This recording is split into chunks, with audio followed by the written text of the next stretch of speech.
மக்களுக்கு வணக்கம். இன்னைக்கு அன்பு என்ற ஒரு சிறுவனோட ஸ்கேம் வீடியோ தான் ரொம்ப வைரலா போயிட்டு இருக்கு. இந்த பையன் என்ன பண்ணாங்கிறத கொஞ்சம் டீடைல்டா பார்க்கலாம். இந்த சிறுவனோட நேம் பார்த்தீங்கன்னா அன்பு. ஒரு 14, 15 வயசு இருக்கும் இந்த பையனுக்கு. இந்த கொடுவாய் அன்புன்ற இன்ஸ்டாகிராம் பேஜ் ஒண்ணு வச்சிருக்காரு. அதுல நெறைய வீடியோஸும் பதிவிட்டு வந்துட்டு இருக்காரு. இந்த ரீசென்ட் டைம்ல கார் ஒண்ணு வாங்கியிருந்தாரு. அத பத்தின வீடியோஸும் இன்ஸ்டாகிராம்ல பதிவிட்டு இருந்தாரு. அதுல இருந்து தான் இந்த ஸ்கேம்னு நெறைய வீடியோஸ் வைரல் ஆயிட்டு இருக்கு. நெறைய பேரு ஏமாந்தவங்கலாம் நெறைய பேர் வீடியோஸ் போட்டுருக்காங்க. நெறைய இன்ஃப்ளூயன்சரும் இவர பத்தி நெறைய பேசியிருக்காங்க. நெறைய வீடியோஸ் நானும் பார்த்தேன். இப்போ எல்லாருமே பார்த்தீங்கன்னா, அந்த பையன பத்தி தான் அதிகமான விமர்சனங்கள் வச்சுட்டு இருக்காங்க. இப்ப இதுல முக்கியமா நம்ம பார்க்க வேண்டியது, அந்த பையன தவிர்த்து அந்த பேரன்ட்ஸ். பேரன்ட்ஸோட வளர்ப்புல தான் அந்த குழந்தைங்களோட ஃபியூச்சரே இருக்கு. இந்த விஷயத்த நம்ம என்ன பார்க்கணும்னா, நம்ம ஒரு 18 வயசு வரையும் அந்த குழந்தைங்கள கரெக்ட்டான வழியில நடைமுறை பண்ணி கொண்டு போறது பேரன்ட்ஸோட கடமை. 18 வயசுக்கு மேல அவங்க போயிட்டாங்கன்னா, வெளியிடங்கள்ல வேலை செய்ய போயிடுவாங்க. அங்க என்ன பண்றாங்க, வெளிநாடுகளுக்கு போவாங்க.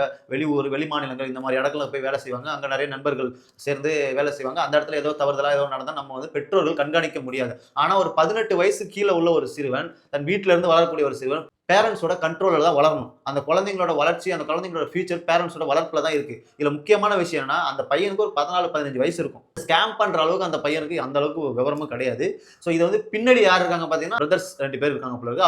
அவங்க தான் இந்த Instagram பேஜ வச்சு நெறைய வீடியோஸா பதிவிட்டு, இந்த Instagram பேஜ வச்சு அவர் நெறைய வீடியோஸ் பதிவிட்டு ஒரு சில ஃபாலோவர்ஸ்கள அவங்க கெயின் பண்ணியிருக்காங்க. இதுல நம்ம கிட்ட இருக்கிற ஃபாலோவர்ஸ் வச்சு சில பேர் பெய்ட் ப்ரமோஷன் அந்த மாரி நெறைய பண்ணுவாங்க. நாங்களுமே பண்ணியிருக்கோம். அந்த பெட்டிங் ஆப்லாம் பார்த்தீங்கன்னா, ஒரு 2, 3 வருஷத்துக்கு முன்னாடி பயங்கர ஒரு ட்ரெண்டிங்ல இருந்தது. எல்லாருமே அந்த பெட்டிங் ஆப்ப பண்ணுவாங்க. இப்போ படிப்படியா அந்த பெட்டிங் ஆப்ங்கிறது குறைஞ்சிருச்சு. சூதாட்டங்களே நம்ம ப்ரமோட் செய்யக்கூடாது. ரம்மி, சர்க்கிள் இந்த மாரி நெறைய ஆப் நாங்களுமே ப்ரமோட் பண்ணியிருக்கோம். தெரியாத ஒரு 3, 4 வருஷத்துக்கு முன்னாடி நாங்க பண்ணியிருக்கோம். அதுக்கப்புறம் நாங்க அத பண்றதில்ல. இப்பவும் நாங்க பண்றதில்ல.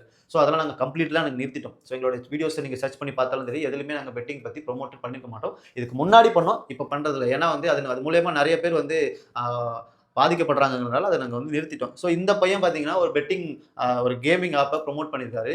ஆ அது மூலியமா நெறைய பேர் அதுல இன்வெஸ்ட் பண்ணி லாஸ் ஆயிருக்காங்க.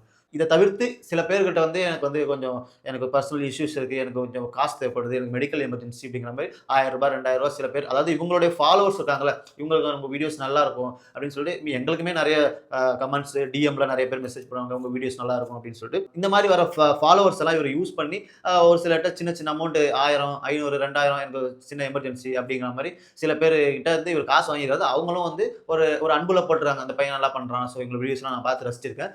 அப்படிங்கிற ஒரு ரூ. 1000 பெரிய காசா இருக்காது அவங்களுக்கு சொல்லிட்டு அத குடுத்துருக்காங்க. சில பேர்ட்ட கடனாவும் வாங்கியிருக்காரு. கடனா வாங்கி நான் திருப்பி குடுத்துர்றேங்கிற மாரி வாங்கி அவங்கள்ட்டயும் திருப்பி குடுக்காம நெறைய வாக்குவாதங்களும் போயிருக்கு. இப்ப இந்த இடத்துல இப்போ இவரு என்ன பண்ணியிருக்காருன்னா, பார்ட் டைம் ஜாப் பத்தி ப்ரமோட் பண்ணியிருக்காரு. அதுல நீங்க இன்வெஸ்ட் பண்ணுங்க. உங்களுக்கு ரிட்டர்ன்ஸ் நெறையவே கிடைக்கும் அப்படிங்கிற மாரி. நீங்க ரூ. 1000 போட்டா உங்களுக்கு ரூ. 2000 ரிட்டர்ன்ஸ் ஆகும் அப்படிங்கிற மாரி ஒரு கான்டாக்ட் நம்பர் குடுத்து அது மூலியமா இவங்க செஞ்சிருக்காங்க. நெறைய பேர் அத நம்பி என்ன பண்ணாங்கன்னா, ஃப்ரீயா இருக்கிறவங்க, வீட்ல இருக்கிறவங்க சரி ஏதோ ஒரு பார்ட் டைம் ஜாப் பண்ணா ஏதோ ஒரு ரெவென்யூ வரும். ஏன்னா எல்லாருமே இங்க வொர்க் பண்ணிட்டு தான் இருக்காங்க. நெறைய பேர் இஎம்ஐல கஷ்டப்பட்டுட்டு இருக்காங்க. இந்த ரெவென்யூ பத்தாம நெறைய பேர் என்ன பண்ணலாங்கிற மாரி எல்லாமே சோசியல் மீடியால தேட ஆரம்பிச்சுட்டாங்க. சோசியல் மீடியால எப்படி சம்பாதிக்கலாம்? எது மூலியமா சம்பாதிக்கலாம்? என்ன மாதிரியான ஜாப் வேகன்சிலாம் இருக்கு? இத பத்தி தேட ஆரம்பிக்கும்போது தான் இந்த மாரி இன்ஃப்ளூயன்சர் குடுக்குற ஒரு சில விஷயங்கள அவங்க எடுத்துக்கிட்டு சரி இது மூலியமா நம்ம சம்பாதிக்கலாங்கிற ஒரு நோக்கத்துல உள்ள நெறைய இடத்துல ஸ்கேம் ஆயிடுறாங்க. இப்ப இந்த இடத்துல அதே மாரி தான் நடந்திருக்கு. நெறைய பேர் என்ன வேலை பார்க்கலாம்? ஒரு எக்ஸ்ட்ரா இன்கம்க்காக என்ன பண்றதுன்னு தெரியாம யோசிச்சுட்டு இருக்க ஒரு சில நபர்கள்ட்ட தான் இந்த வீடியோ போய் சேர்ந்திருக்கு. அவங்க என்ன பண்ணிருக்காங்க, ஆசைப்பட்டு அந்த காச அனுப்பிச்சிருக்காங்க.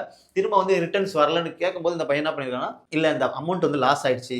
சர்வர் டவுனா இருக்கு. உங்களுக்கு நாளைக்கு ரிட்டர்ன்ஸ் வரும். இன்னைக்கு வரும் அப்படின்னு சொல்லிட்டு கொஞ்சம் அலக்கழிச்சுக்கிட்டே போகும்போது தான் பார்த்தீங்கன்னா, இது கொஞ்சம் பேசு பொருளா மாறி சில இன்ஃப்ளூயன்சரும் இதுல இன்க்ளூடா பேமெண்ட்டும் போட்டுருக்காங்க. அவங்களும் என்ன பண்ணிருக்காங்கன்னா, அந்த வீடியோவை Instagram பக்கத்தில பதிவிட்டுருக்காங்க. இந்த மாரி ஒரு ஸ்கேம் நடக்குதுங்குது. அந்த பையன் கார் வாங்கி போட்ட வீடியோல வீடியோ வைரல் ஆயிருக்கு. இதுல நான் சொல்ல வர்றது என்னன்னா, பேரன்ட்ஸ் நீங்க உங்க குழந்தைங்கள நீங்க நான் சொன்ன மாரி தான் 18 வயசு வரையும் உங்க கண்ட்ரோல்ல தான் அந்த குழந்தைங்க வளரும். என்ன பண்ணுது? ஏது பண்ணுது? இதுல முக்கியமான விஷயம் என்னன்னா, இந்த பையன் இப்ப ரீசென்ட்டா நடந்த அந்த திருத்தணி ரயில்வே ஸ்டேஷன்ல ஒரு வடமாநில இளைஞர தாக்குனாங்க. அவங்கலாம் 18 வயசுக்கு கீழ. இப்ப அவங்களுக்கு என்ன தண்டனை? சிறுவர் சீர்திருத்த பள்ளியில போட்டுறாங்க. அதுல சொந்த ஜாமீன்லயே ஒரு பையன வெளியிட்டுருக்காங்க. அந்த பையன் போய் படிக்கணும். ஆனா இந்த மாரி ரவுடிசம் பண்ணிட்டு கஞ்சா போதையில சுத்திட்டு இருக்கான் ஒருத்தன் போய் படிச்சு, அவன் என்ன கலெக்டரா போறான்? எனக்கு தெரியல. இந்த மாரி நம்ம சமூகத்துல நெறைய கிரைம்கள் நடந்துகிட்டு இருக்கு. அதே மாரி இப்போ ஆன்லைன் Instagram வளர்ந்த பிறகு அதுல ஏகப்பட்ட ஸ்கேம் நடந்துட்டு இருக்கு. ஸோ இப்போ இவருக்கு வந்து இப்போ ஒரு தப்பு பண்ணிட்டாரு 14 15 வயசு தான் இருக்கும் இந்த பையனுக்கு. இப்போ தப்பு பண்ணவருக்கு என்ன தண்டனைன்னு கேட்டீங்கன்னா, பெரிய தண்டனை ஒண்ணும் குடுக்க முடியாது. ஏன்னா அந்த பையன் 18 வயசுக்கு கீழ இருக்கான். ஸோ இவன வச்சு தூக்கிட்டு போய் ஜெயில்லயும் வைக்க முடியாது. அப்ப இதுக்கு என்ன பண்ணணும்? ஒரு குறிப்பிட்ட ஆண்டுகளுக்கு முன்னாடி பெற்றோர்கள் தன் குழந்தைங்கள்ட்ட பைக்க குடுத்து லைசென்ஸ் எடுக்காம 18 வயசுக்கு கீழ உள்ளவங்க யாராவது பைக் ஓட்டுனாங்கன்னா, அவங்க போலீஸ் அவங்க பைக்க பறிமுதல் பண்ணி, அவங்க பேரண்ட்ஸோட லைசென்ஸ கேன்சல் பண்றதா ஒரு ரூல் போட்டிருந்தாங்க. ஸோ அதே மாரி தான் ஒரு 18 வயசுக்கு கீழ உள்ள ஒருத்தன் வந்து தப்பு பண்றான்னா, முழுக்க முழுக்க காரணம் அவங்க பேரண்ட்ஸ் தான். ஒரு தப்ப பண்றத விட தப்ப தூண்டுறவனுக்கு தான் தண்டனை அதிகம்னு சொல்லுது இந்த சட்டம். அப்போ இந்த பையன் பண்ண தப்புக்கு காரணம் யாரு?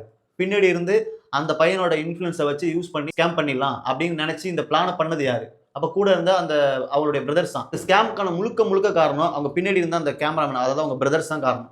ஸோ நான் இங்க என்ன கேட்கிறேன்னா, அந்த பையன் ஸ்கூல் படிக்கக்கூடிய பையன். அவனுக்குன்னு ஒரு ஒரு ஒரு சின்ன சின்ன ஃபாலோவர்ஸ வச்சு அவன் கொஞ்சம் கொஞ்சம் அந்த இதுல வளர்ந்து வந்துட்டு இருக்கும்போது, ஒரு ஒரு தெரிஞ்சே, அதாவது தெரியாம இந்த செயல இவங்க செய்யல. தெரிஞ்சே தான் செஞ்சிருக்காங்க. ஒரு மிகப்பெரிய ஒரு மோசடி மாரி தெரிஞ்சே தான் செஞ்சிருக்காங்க. இத நம்பி போடுற மக்கள் நீங்களும் யோசிக்கணும். அதாவது ஒரு சின்ன பையன் ஒரு இத ப்ரமோட் பண்றான் அப்படின்னா, சின்ன பையன் இல்ல. நார்மலாவே ஆன்லைன்ல வந்து நாங்க வந்து கேமிங் ஆப்பா இருக்கட்டும், இதுல நீங்க ப்ராஃபிட் எடுக்கலாம் அப்படிங்கிறத நீங்க ப்ரமோட் பண்றத நீங்க நம்பி போய் பணத்த போடுறது உங்களுடைய முட்டாள்தனம் தான். நீங்க அதுக்குன்னு நெறைய உங்களுடைய பணத்த இன்வெஸ்ட் பண்றதுக்குன்னு நெறைய லீகலான ஆப்ஷன்ஸ்லாம் இருக்கு. மியூச்சுவல் ஃபண்டு இந்த மாரி நெறைய ஆப்ஷன்ஸ் இருக்கு. நீங்க அதுல போய் உங்களுடைய பணத்த போட்டா அது உங்களுக்கு சேஃப். ஆனா வந்து அன்வான்டடா ஒரு ஆப்ல போயிட்டு நான் பணத்த போட்டு நான் ரிட்டர்ன்ஸ் எடுக்கிறேன் அப்படிங்கிற மாரி நெறைய பேர் வந்து உங்களுடைய அறியாமையால நெறைய இடத்துல நீங்க ஸ்கேம் ஆயிடுறீங்க. இந்த இடத்துல வந்து நம்ம பேரண்ட்ஸ தான் நம்ம வந்து கேட்கணும். உங்க குழந்தைங்கள நீங்க வளர்க்குறீங்க. அந்த குழந்தை ஒரு இடத்துக்கு போகும், 4 இடத்துக்கு போகும். இப்போ இந்த பையன் திருட்டு பையன், இந்த திருட்டு பையன் அந்த 14, 15 வயசு ஒரு பையன்.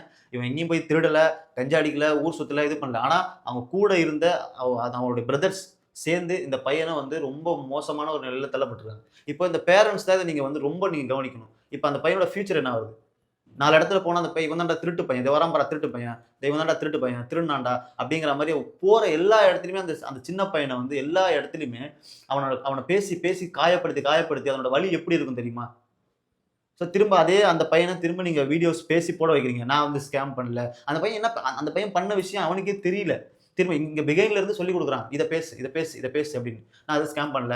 நான் வந்து என்ன ஸ்கேம் பண்ணலன்னு சொல்ட்டாங்க. அப்படி சொல்ட்டாங்க, இப்படி சொல்ட்டாங்க. ஸோ இங்க ஸ்கேம் பண்ணது இதெல்லாம் தாண்டி பேரண்ட்ஸ் உங்க குழந்தைங்கள ரொம்ப கண்காணிச்சு, அவங்க என்ன வழியில போறாங்க, என்ன பண்றாங்க, கவனமா நீங்க பாருங்க. ஏன்னா அந்த குழந்தைங்களோட ஃபியூச்சர்ங்கிறது உங்க கையில தான் இருக்கு. ஸோ வளர்ந்து வர இளைஞர்களா இருக்கட்டும், கல்யாணம் பண்ணி குழந்தைன்னு நீங்க ஒண்ணு பெத்துக்கிறீங்க அப்படின்னா, அந்த குழந்தைங்களோட ஃபியூச்சர உங்களால சேவ் பண்ண முடியுமா? அப்படிங்கிற அளவுக்கு யோசிச்சு பண்ணுங்க.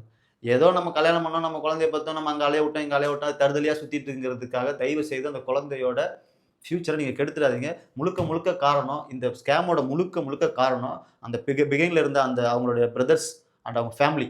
இவங்க 2 பேரும் தான் முழுக்க முழுக்க காரணம். ஸோ ஒரு சிறுவன வந்து எப்படி நல்வழிப்படுத்தணும்னு தெரியாத முட்டாள் குடும்பத்தில பொறந்து, இன்னைக்கு வந்து இவ்வளோ பெரிய கெட்ட பேர இந்த வயசுல அந்த பையன் எடுத்திருக்கான்னா, அது எவ்வளோ பெரிய அசிங்கம். அவன் வளர்ந்து வரும்போது ஒரு 18 வயசு, 20 வயசு ஆகும்போது இந்த வீடியோஸ் எதுவுமே அழிஞ்சு போக போறதில்ல. இந்த 18 வயசு, 20 வயசு ஆகும்போது திரும்ப அந்த வீடியோஸ் எடுத்து 4 பேர் கேட்கும்பொழுது, அவனோட ஃபியூச்சர் ரொம்பவே இதுல பாதிக்குது. ஸோ தயவு செய்து குழந்தைங்கள வந்து நீங்க வந்து பார்த்து உங்க கண்ணோட்டத்துல வளங்க. யாரும் வந்து ஆன்லைன் பெட்டிங் ஆப் இந்த மாதிரியான ஆப்கள ப்ரமோட் பண்ணீங்கன்னா, தயவு செய்து அதுல போயிட்டு உங்களுடைய பணத்த போடாதீங்க. அதே மாரி என்னோட ரெக்வெஸ்ட் நெறைய இன்ஃப்ளூயன்சர் நெறைய பேரு இந்த பெட்டிங் ஆப்ப நிறுத்திட்டாங்க. ஸோ அவங்க அத ரியலைஸ் பண்ணி நிறுத்திட்டாங்க. இத நம்ம பண்றது தப்புன்னு. ஸோ ஒரு சிலர் பண்ணிட்டு இருக்காங்க. ஸோ தயவுசெய்து நிறுத்திடுங்க. ஸோ தயவுசெய்து இந்த இன்ஃப்ளூயன்சர் யாரும் இனிமேல் அந்த பெட்டிங் ஆப் இந்த மாதிரியான ஆப்புகள ப்ரமோட் பண்ணாதீங்க. லீகலா நெறைய விஷயங்கள், நெறைய கம்பெனிகள், லீகல் ரிஜிஸ்டர் கம்பெனிகள் இருக்கு. ஸோ அத தாராளமா நீங்க ப்ரமோட் பண்ணுங்க. இந்த மாதிரியான ஃபேக் ப்ரமோஷன்ஸ பார்த்து நெறைய பேர் இதுல பாதிக்கப்படுறாங்க. தயவுசெய்து பெற்றோர்கள் தன் குழந்தைங்கள கண்காணிப்புல வச்சு தயவுசெய்து அவங்களுடைய ஃபியூச்சர சேவ் பண்ணுங்க. நன்றி.